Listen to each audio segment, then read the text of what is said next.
Hey there, Arzon Pirates. This is Linseed here. We're going to start this little video off by buying a round. Welcome to the Star Drop-In. Oh, look at that. We serve all manner of fine ales here. Shall I pour you a cup to start you off? I would like to point out that no precept is being broken during the filming of this video. I'm actually drinking tea. Yeah, let's do it. How extraordinary. There we go. You know, that's just kind of how I feel right now too, and especially about this subreddit. You know, so I wanted to begin that way. So this video is called "A Few Thoughts on Pawn Civilization," and it's basically a response to Regulus D, an ephemeral user who has had many different usernames over the time I've spoken to him, allegedly. I mean, that's the story anyway. But he made a comment in another forum about how he thought pawns were part of like a clone civilization. I thought that was pretty funny because I think, well, I'm at least playing this game and he's aware of it. I'm not sure if he has this game or not, but he intimated that he was looking at it or might have had it, something like that. And so, yeah, I wanted to make a few comments on the pawns in this game. In Pawn Civilization, a few thoughts on Pawn Civilization. That's what we're doing here. But first, you might have noticed that much like creating art in real life or in other media, which I've demonstrated before, with this break bulk streaming method of streaming my experience in this game, you're actually way further forward in time than you were in the last video, and in fact your next video will also be back in time from this. So I just plucked you up here to the future, right, of the literary commentary itself on Dragon's Dogma 2. And I just wanted to share, this is, I have a home in the capital at this point. This is the local ale house.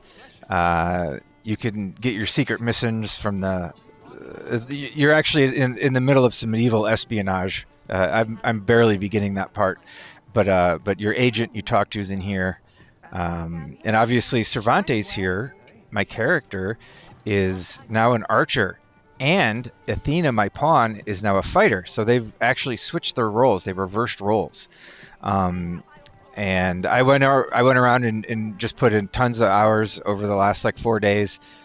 Learning the game mechanics, learning how to build my character, my pawn, and then kind of going for the design I wanted. It took me a while to figure out which roles I actually wanted them to be in. And right now, and so Cervantes is going to be an archer, and Athena's main role is warrior, but she's over here training as a fighter to pick up some fighter skills she can take back to her other vocation. And then this is a pawn I picked up who's got a quest, who she's going to help me on a quest. And where is, and then here's the mage who's with me. You see his name there. All right, so we're just gonna, so I'm actually on my way to, you know what, why don't we just sleep in the bar? It's most efficient, you know. Well, this is more of a pub atmosphere, obviously. But we'll just sleep here rather than going home. That's how you know you had a good evening, you know. And the violin's still going at 6 a.m. Gotta appreciate that. When I first went to film this, I accidentally set my controller down and it drew my weapons, and everyone screamed and ran out. And then the violin player said something like, I forget what it was exactly. It was, but specifically the violin NPC ran right up to my character and said, "I am so tired of dealing with you," or something like that. And it made me laugh because that was like my favorite NPC in the place. And I was like, "Oh, that kind of had an effect. Like, I'll be more careful where I set my controller." Jeez. Anyway, we're embarking on a quest for maybe for another video in this break bulk streaming content of the game that we're doing. But while I wanted to make a few comments on Pawn Civilization, I figured I'd just start this walk over here and then film this, and then when I get there, I'll be filming that. And then for me, it is like streaming, right? With just different scenes I'm going to from one to the next. So, you know, and that's the thing, Regulus. I don't know if you do have this game, but if you do, these pawns are genius. There's so many creative things. It's such a creative tool. For example, like I learned that when you have a quest that you can't figure out, or any quest, you can just go to the Riftstone and download a pawn that's already done that quest on their world or in a different world, and then the pawn will lead you somewhere. So you can just like kick back in the evening when you're tired and put it on autopilot and have a pawn run you around to all the things you have to do, when you're not looking for like that kind of exploratory experience and stuff. And so you can kind of outsource your exploration of the game to other players in an extent, to an extent, which is really something. It's really wild to think about when you really start thinking about how the game is allowing its players to explore itself, like collectively. I don't know. It's really interesting. It's really interesting, and so that's a feature of these pawns that's been really interesting to see.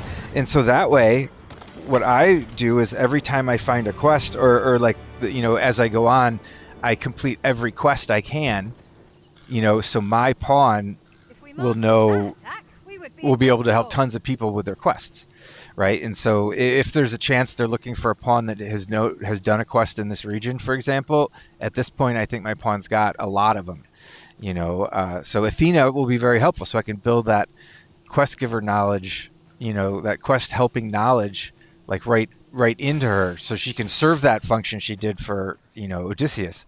But of course this is just like, you know, game mechanics, right? These are just mechanics of the literary mechanism we're inside of when we play. So there's another feature where I can assign my pawn quests to do in another world, and then so if the user finds my pawn in their world, it'll have a quest that says, hey, take it to kill one of this type of big monster, and then you get a reward for it. And I can pick a reward out of my inventory that they will then get to claim, you know, for helping my pawn track down certain beasts it has to track down, right? I just maxed out my archer vocation. And so I both pick pawns based on what quests they've been given and how well their masters are paying, right? Like if a pawn has some really hard quests and they're offering like a piece of rotten fruit, which like happens all the time. Like I'm like, what are these players thinking? Like, do you think someone's gonna go out and like intentionally spend their efforts in the game world like doing work for you for a rotten piece of fruit? You know, like, I mean, maybe some do, but like that's not a way to get your pawn like good training. It's not a good way to get your pawn like a lot of resources, because they get paid for the things they do, because not a lot of people are going to hire that pawn. You know, like, oh, it's a rotten apple, great. Like like I have to kill an ogre, and in exchange I get a rotten apple, yay. You know, and so it's pretty funny watching that.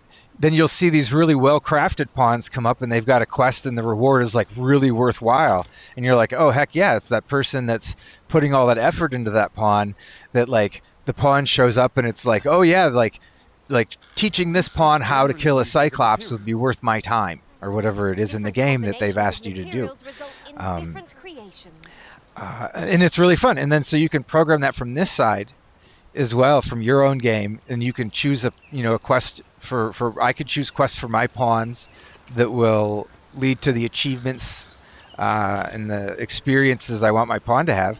And then I can reward however I'd like to, as creatively as I like to, or just, you know, pretty basic if I just want something basic and simple done. But I can put a lot of effort into it and try to get, you know, I'll pay really well to get a lot of a lot of people using that pawn. And that's the thing, is if, and this is what people, I don't know if the like players are thinking about this yet, because it's pretty interesting. So if you think about this, if like I put out a pawn that has a really high pay rate on it, right? And so let's say 20 people use it in one night because they all want the 10,000 gold payout or whatever, right? And let's say that like my friend who also plays the game thinks it's a waste of money and only pays 500 gold, and they get 4 people use their pawn over the course of the night, right?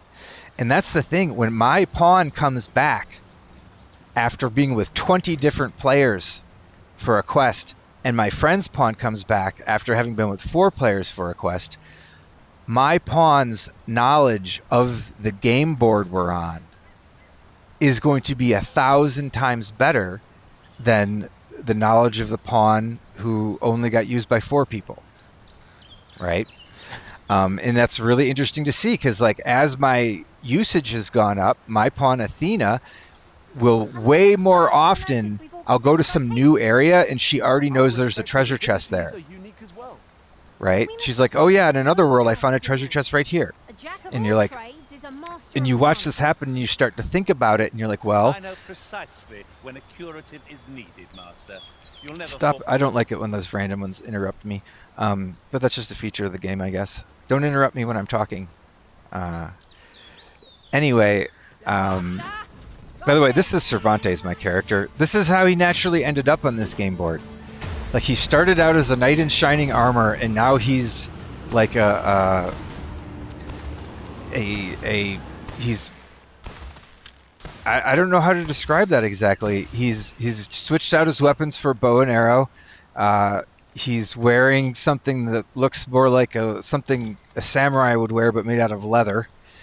And he's got a wolf's head for his hat.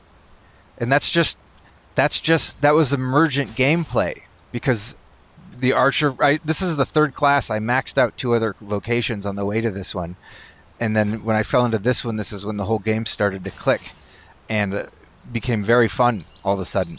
And then this is just the gear that was the best gear for my level, and I laughed. I was like, well, of course I chose to be the sword and board knight starting out as Cervantes, and then rather than him ending up, you know, as a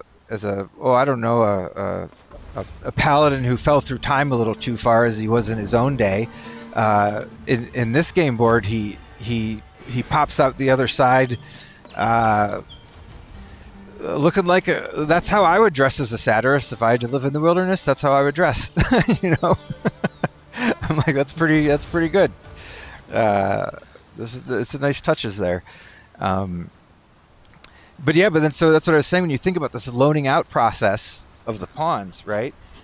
So what it really is my pawn, when the pawn goes out into the larger pawn civilization, if I arm them better, they come back with the knowledge of more worlds from the multi-cosmos, of more different, more masters have picked them up and used them.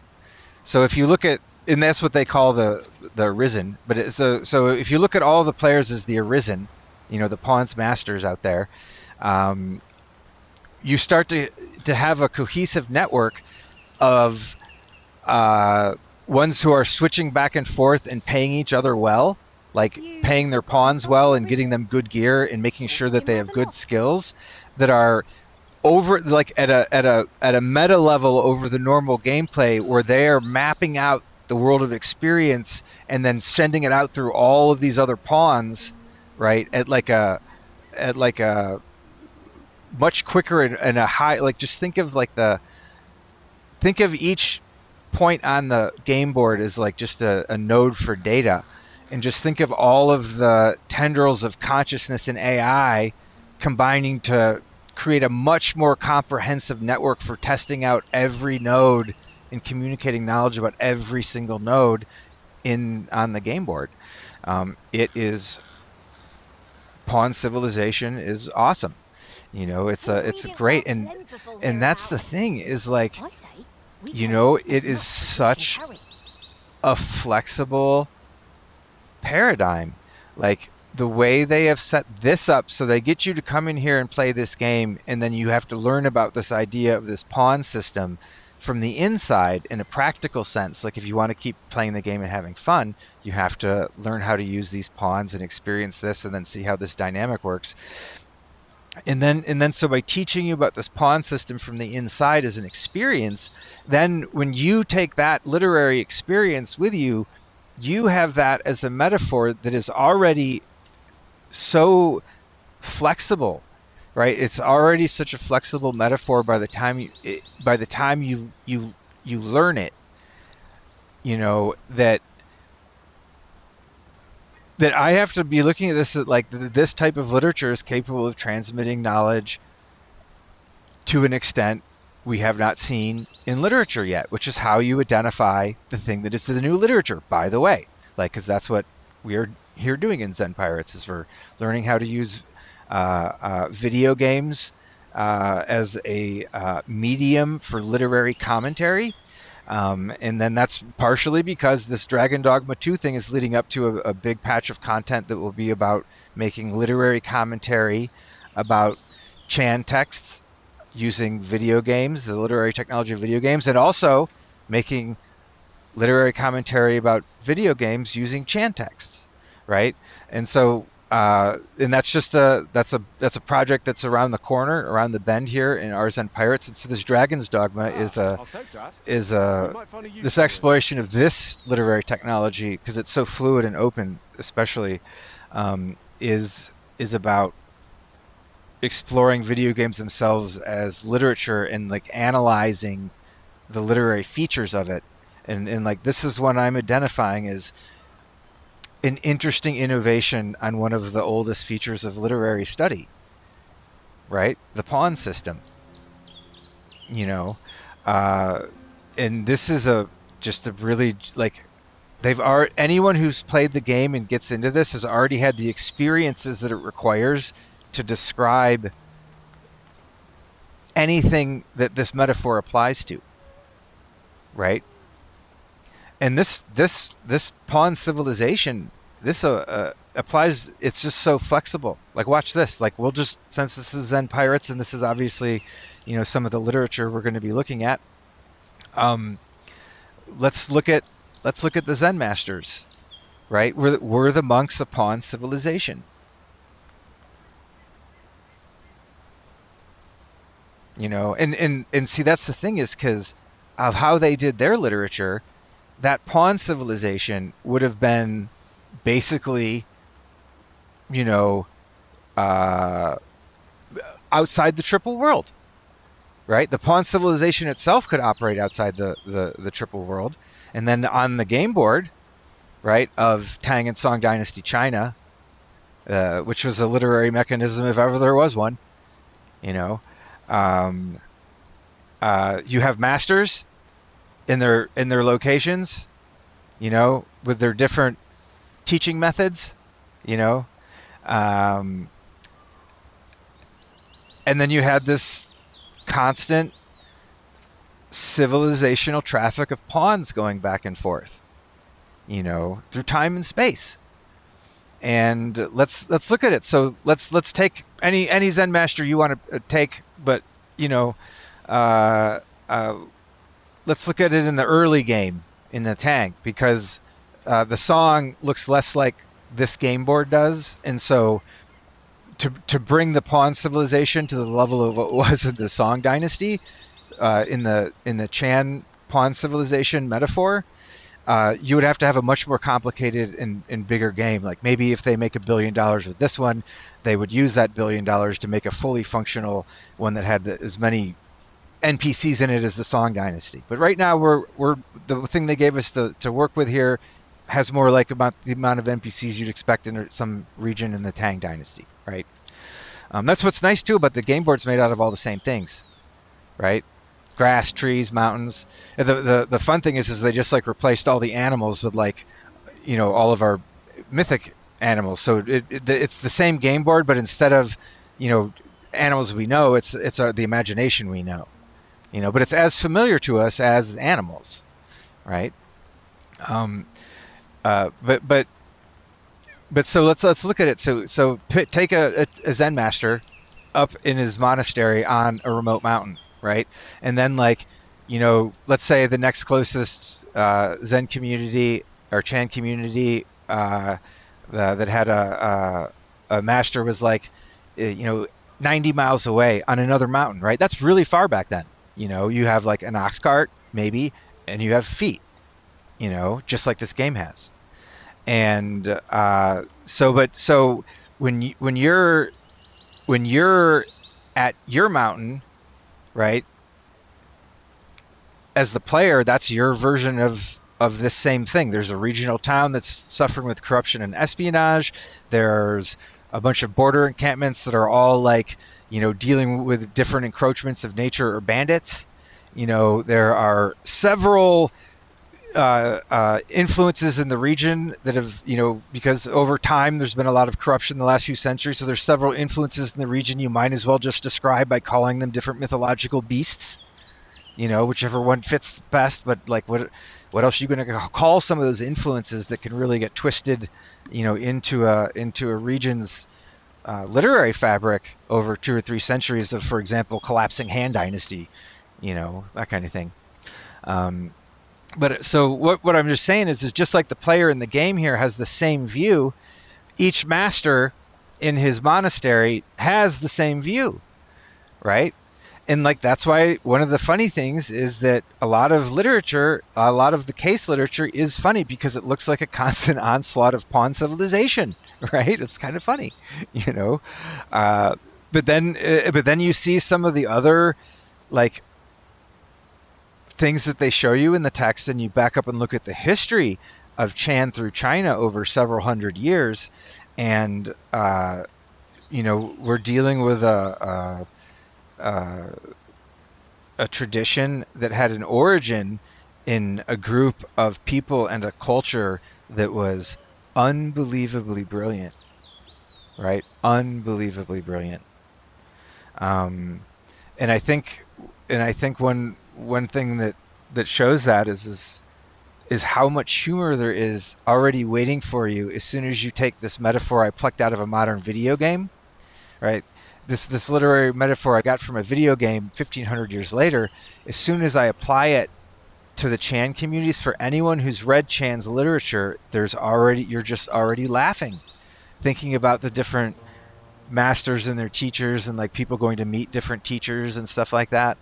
Because pawn civilization itself, just like in the game, has a massive effect on our own gameplay in our games, right? Like by trying to make my pawn, functional with the other ones who've done a lot of work, right? My game is I understand my game world much better. I have learned about the world I'm in better because of that, because my pawn takes me around and shows me new things about it I wasn't aware of. Right? And that's, to me, that's really interesting to think about when we talk about Zen study and look at the Chan communities themselves, and we look at the actual civilization and the progress of that civilization, and also the durability of the Chan communities through what were a lot of ups and downs, but a lot of ups and downs of change through which this, the organism of the Chan communities flourished. The whole, the whole Tang and Song, and it's like, to me, there's a lot of things in there about Chan communities and Zen masters and monks and cases and the literature they produced that can not be discussed if all of the literature in Chinese literature and history is scrubbed out of it, because I look at what's left and I'm like, well,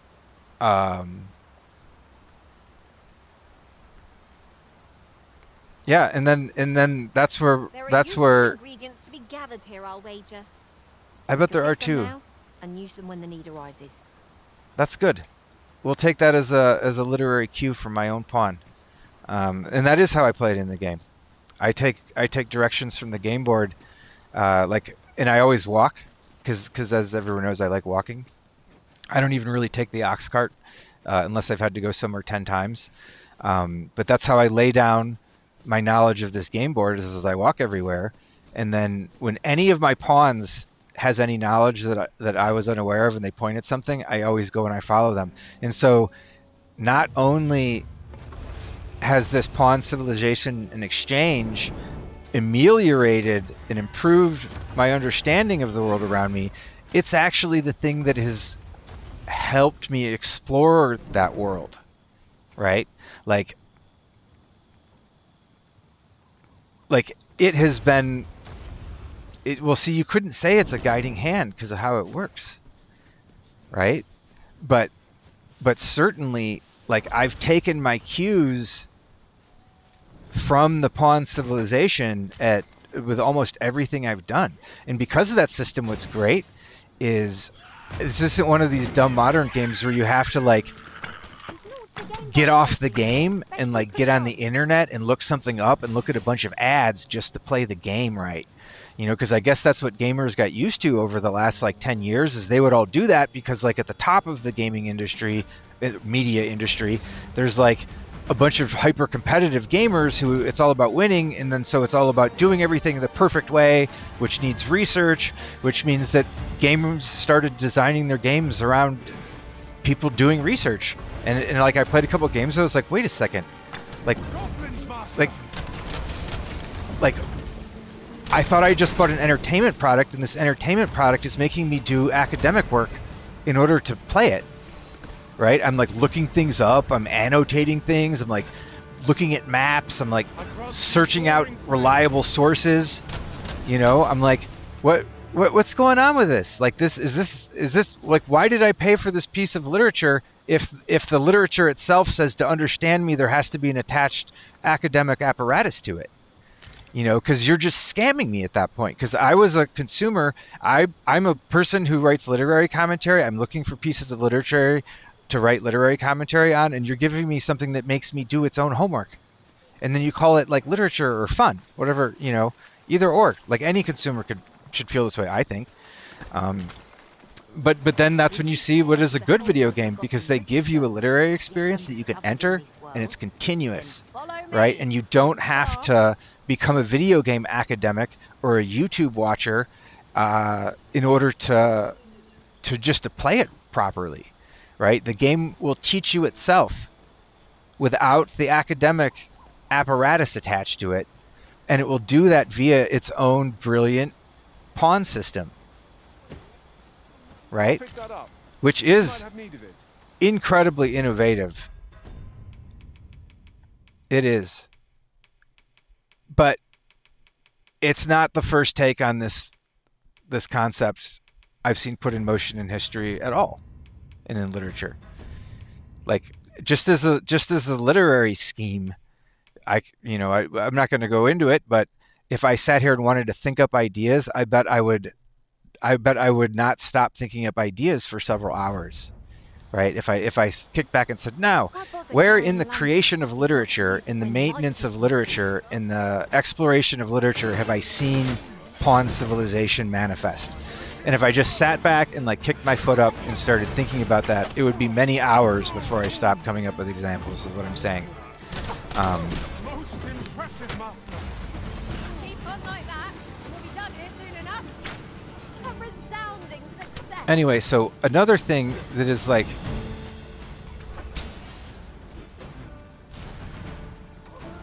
super worth pointing out. Sorry, I'm also trying to, like,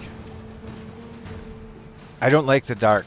This is what's so real about this, right? You see how everything, like since I've been playing the game this afternoon, like, I'm already in the game world, and, like, I'm already trained to react properly to what's good for my character's safety. And you see at night, I'm instantly in patrol mode, right?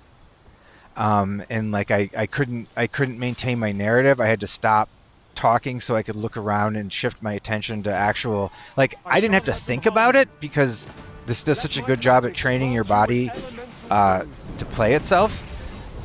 Like playing it this way, where you're uninterrupted and you're not going on the internet. You know, you're just, when you play for 3 hours, you're 3 hours in the game. This is what I mean. That my body is, so I don't have to think about it, but when there's threats out, I actually need parts of my awareness to shift my eyes around so my thumbs know what to do, right? And when my body starts doing that, that's when I break up my speech a little bit, because my eyes have to like look and identify something for my thumbs to move around, right?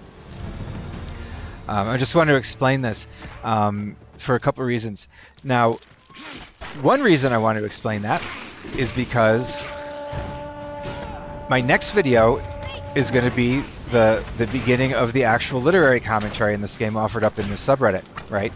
And one of the first things I'm going to discuss a lot is the fact that this stage, unlike a more scripted game like Baldur's Gate, which has tons of awesome story, and you were right in the story, and like it's like a scripted play that has tons, like a huge amount of variation for you to choose through as an actor as you go through it, right? This one is much more like a improv, right? And it's much more fluid, and because of that, whereas playing Baldur's Gate is the experience of just being the writer of a story at pretty high speeds, right? But that's it. That's all you're doing, is you're writing a story with that character. With this, it's more about being a good performer, like being quick, being fast, like learning how to pick up plot elements and adapt to them on the fly. Because sometimes that plot element is a griffin that attacks you out of nowhere, right? And you have to learn how to fight it in the middle of the first fight of it, you know, and you have all this going on like at once, that it's about being a good performer. So the better you perform, the better a game experience you have, right? And that is an incredible like literary feature, right? And it's a feature of many literatures, right? And it's been done so well here that the more you like access and utilize the actual literary mechanism that they put in this game, the more you do that, the better it will train you to be a good performer of this game board, to the point where like the whole thing just feels like an emergent drama any which direction you walk in, right? Everything makes perfect sense, and it's much more like the real world than a place where there's like a main narrative you're following, which, I mean, the real world has that too. That's your life, whatever, you know, but not, you know, it isn't like you're you and you have the main narrative of your life going on, but when you walk out of your door, it is still, is there a bear there or is there a goblin there, before it's like, you know, what's going on in the narrative of my life, right? You know, it's on a tactile, face-to-face basis. It's much more the performance of what is on the game board, you know. And so this kind of performance is just a very fluid, natural type of literary medium. We cannot let our fear get the better of us, else who will protect the Arisen? Oh yeah, I'm out of lamp oil. That's what's causing all this. See, and you know, and great. And then this is the demonstration. This is what I wanted to say for this video. I was just kind of forecasting a little bit to put it into context. Is that was one reason I wanted to like show this stuff and discuss and like show this kind of scene happening. And the other is because that's one of the things about literature that this got absolutely right in every way, shape, and form, is that the game board you're on here is the real world. Like, this is real, right? This is what it's, this, I don't mean the monsters, because instead of that, there'd be like an actual wolf out in the woods howling or something, right? Instead of a Cyclops, there's the big moose. You know? And then, whereas you live in this world only 3 miles away, you can see the town, and your neighbor's farm is only a mile away, and like your cabin's only a quarter mile from here. If you are out at night and forget a light, The monster seems to have it's dropped something. this is what the real world is like. So that, and that's one of the, and it's always funny to me, but that's one of the features of these video games like this that are, I'm sure, are invisible to even most of the people that play them. Is one of the reasons that they are effective literature is because they make the game board out of the real world. Like when you're playing a lot of these games, it's not just this one. When you're playing these types of I games, should tell you, you're in a there's day-night little cycle, stone nearby. right? You're in the Iron Age, Shall we go there now? right? Like, and if they give you a good experience of what that's really like, you know, that is awesome, isn't it? That is awesome, right? Because on some level, a video game player who has played a ton of Dragon's Dogma, right, is going to have a better understanding of life on foot in the Iron Age than a professor of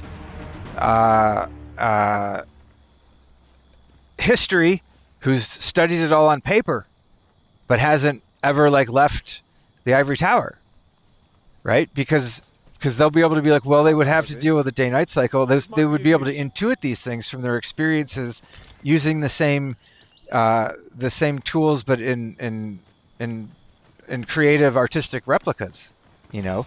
But so this is a literature that gives you a pretty tactile experience of what it's like to have to rely. See, I finally found a campsite. This is what I need. This is just like real life. This is the realest thing about this fucking game. Surely no harm in it. Right here. I'd wager your eyes are This. larger than your stomach. Watch. This is what real life is like too. Like, if you're in that situation, this is exactly what you fucking do. Right? You know why you do it? You do it because it's awesome. Right? It is awesome. Right? And then remember, these two are pawns from other worlds. You know? Let's do what we do. This is what it's actually like, right? So this is what I'm telling you. Put on some headphones and enjoy the sounds. And you know what's fun for me as a vegetarian? Like, I've only been eating rice for months and months. Is I still like that sound, and the visual's fine. I'm not sure I could face But like, it like doesn't trigger any hunger in me. I'm just like, oh, that was a pleasant sound from my childhood. And I don't have to feel hungry because I'm not a fucking carnivore. So you cook them some dinner, and then look at this. This is what it's really like. Watch this, right? See, it even gives you an option to add firewood while you're basking in the warmth. Look at that. Did you turn up your sound there at home? These are the real sounds. This to me is dinner, right? Oh, and I've had so many of my dinners over this sound that there's no other sound will ever be able to take its place as dinner. You know. We did a fair bit of shopping the other day, didn't we? Though I do wonder how much of it was necessary. You know It's what? not to mind that sort of thing. Did you see that? He was calling out Athena for getting new armor, and then she said, "Best not mind that sort of thing." So there you had it. We'll end it here at dinner at my campsite, and we'll end on a spontaneously emergent literary comment between Gandalf and Athena. Peace.